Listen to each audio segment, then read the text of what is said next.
Québec va être présent sur les groupes de travail pour discuter des compensations pour les producteurs de lait? Parce que vous avez dit aussi que vous vouliez vous adresser de façon bilatérale avec Ottawa là-dessus. Pouvez-vous préciser votre pensée? Bien, en réalité, le mandat d'être sur un groupe de travail, c'est nos producteurs. Alors, c'est principalement les producteurs de lait du Québec qui ont leur représentant à table. Nous, ce qu'on s'est assuré avec eux, c'est qu'ils se présentent, je pense que c'est le 14 décembre, qu'ils se présentent vraiment avec des demandes de compensation qui sont chiffrées, mais pas juste des chiffres, que ce soit articulé.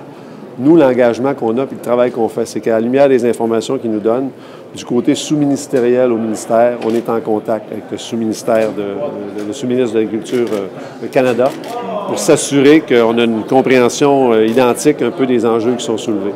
Alors, nous, la pression, on veut la faire d'un côté politique, mais aussi de l'appareil gouvernemental. Puis eux, la responsabilité de nos producteurs, c'est vraiment de faire valoir leurs intérêts et leurs demandes de compensation. OK. Parce que vous avez dit aussi que les préoccupations du Québec allaient être au cœur des évaluations. Donc, ce que j'ai dit, c'est que le 25 octobre, quand j'ai parlé avec le ministre McCauley, c'est ce que je lui ai demandé. J'ai dit nos attentes, étant donné qu'on occupe une grosse partie de la gestion de l'offre au Canada, bien, c'est que nos attentes soient au cœur du travail de ce groupe-là qui est mis sur pied, là, parce que je vois difficilement comment on pourrait arriver avec des compensations pleines et entières si, ultimement, on ne se sert pas des travaux de nos gens pour établir ces compensations-là. OK. Vous reconduisez le programme de taxes foncières. Est-ce que vous reconduisez une somme avec? Parce que là, vous ne donnez pas de chiffres, mais bien sûr. Oui, est-ce qu'il y aura un montant? Oui, c'est-à-dire le montant va permettre de couvrir l'excédent. Le programme est plafonné à 5 %. Alors, comme pour les 2 dernières années, l'excédent dû à l'augmentation des valeurs foncières, puis le fait que le programme est plafonné à 5 % il va y avoir une compensation pour les agriculteurs. Là. Je ne peux pas vous donner le montant aujourd'hui, mais... Quand est-ce qu'on va savoir? Quand on va l'avoir calculé. Oui, M. Levac. Est-ce que vous avez abordé avec M. McCauley la question de la main-d'œuvre des travailleurs étrangers temporaires? En toute honnêteté, quand j'ai parlé avec M. McCauley, on a parlé vraiment du dossier de la gestion de l'offre. Non, je n'ai pas abordé cette question-là avec lui. Là. Est-ce que vous avez parlé d'un répertoire pour les produits du Québec? Bioalimentaire québécois, oui. Pourquoi c'est important pour vous? Puis c'est quoi ce document-là que vous avez demandé? Là? Puis quand sera-t-il prêt? Puis dans quel but vous voulez le faire? Bien, écoutez, dans un objectif d'augmenter la consommation des produits québécois, moi, de savoir que pour tous nos acheteurs institutionnels, qu'il n'y ait aucune source, mettons, pour qu'on ait vraiment un répertoire de l'offre alimentaire, bioalimentaire du Québec. Moi, j'étais un petit peu renversé de ça. Fait que d'avoir un outil comme ça, ça va certainement aider à faire en sorte qu'on puisse augmenter nos cibles d'achat, principalement au niveau institutionnel. Le nouvel accord de libre-échange avec les États-Unis et le Mexique, est-ce qu'il sera éventuellement présenté à l'Assemblée nationale? Pour être franc avec vous, la première des choses, il y a eu la signature.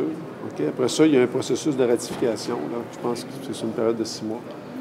Comment ça se passe avec l'Assemblée nationale? Je pourrais vous compter n'importe quoi, là, mais honnêtement, là, au moment où je vous parle, je ne sais pas. Est-ce que vous allez attendre, avant de donner votre appui, de savoir c'est quoi les mesures compensatoires qui vont être proposées?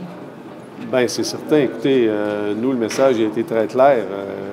Il faut que les compensations, ultimement, c'est nos producteurs qui vont juger du résultat final de tout ça. Là, mais écoutez, on ne peut pas imaginer être heureux et être content si, ultimement, nos producteurs ne sont pas satisfaits là, des décisions que le gouvernement fédéral va prendre. Est-ce que le Québec pourrait ne pas donner son accord à l'entente? Bien, jusqu'à maintenant, c'est pas ça qui a été dans les cartons, dans le sens que cet accord-là, on s'entend là, que l'industrie laitière, c'est une industrie très dynamique, mais en même temps, si on le prend dans la totalité de toute l'économie québécoise et canadienne, écoutez, c'est triste à dire, mais il y a un sacrifice qui a été fait de la part du gouvernement fédéral là, pour assurer cette espèce de solidité-là du reste, puis enlever l'insécurité pour le reste de l'industrie canadienne. Alors, je ne crois pas qu'on arriverait là, puis qu'on ferait en sorte de faire dérailler cette tendance-là. C'est pas dans les cartons. Là. Il y a une productrice hier qui proposait, pour encourager l'achat local, de mettre une taxe pour encourager les champs à acheter local. Est-ce que vous seriez ouvert à ça? Écoutez, moi, dans ce moment, je suis ouvert à toutes sortes de suggestions. à savoir si l'appréciation qu'on pourrait faire d'une situation comme ça, là, ça pourrait tenir la route là, au moment où on se parle. Là, je ne peux pas qualifier ça. Là, mais j'ai entendu ça. Je me dis, écoutez, les gens sont créatifs, puis ils ont des idées. Là. Écoutez, moi, je fais juste regarder ce qui s'est passé, la grande marche qu'il y a eu, là, puis suite à la négociation là, qui n'a pas tourné comme on voulait, tout ça, là, quand les Québécois comprennent l'importance, là, sont capables de se mobiliser, puis sont capables de traduire leur mobilisation dans des gestes concrets. Le problème, c'est que quand, à un moment donné, s'il y a moins d'urgence, mais peut-être qu'on change nos comportements. Alors, il y a peut-être lieu de s'interroger comment on peut faire en sorte qu'on cherche à maintenir cet intérêt-là des Québécois, parce qu'ultimement, à chaque fois qu'on achète chez nous, là, c'est de l'argent qui reste chez nous, qui est pour nos travailleurs, pour nos gens. Chaque fois qu'on achète de quoi qui vient d'Israël, du Mexique, de n'importe où ailleurs dans le monde, c'est de l'argent qu'on gagne durement ici, puis qu'on envoie dans un autre pays. Plus on va être capable, là, si on veut dire, d'éveiller les Québécois à cette notion-là, là, puis plus ils vont réaliser qu'à chaque fois qu'ils mettent de quoi du Québec dans leur panier, bien, c'est des gens autour d'eux, puis le mononcle, la matante, puis la petite communauté à Saint-Félicien, par ailleurs, que les gens en bénéficient. Bien, il y a comme une conscientisation, puis il y a peut-être une solidarité additionnelle là, qui va se construire au sein des consommateurs, c'est ce qu'on souhaite. Là. Mais les producteurs parlent souvent de la réciprocité des normes, ouais. qu'ils ne se battent pas à armes égales avec les autres pays.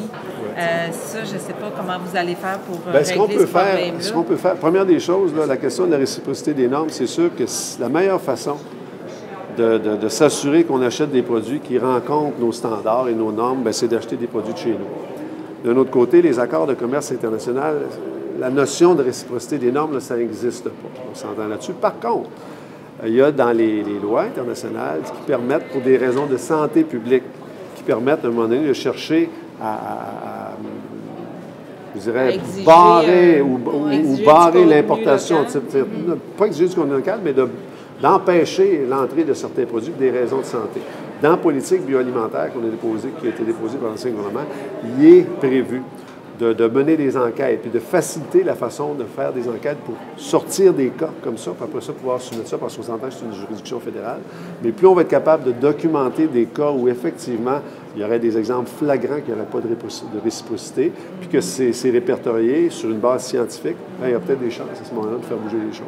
C'est bon? Un gros merci. Merci beaucoup. Merci. Dans les appels d'offres, c'est possible.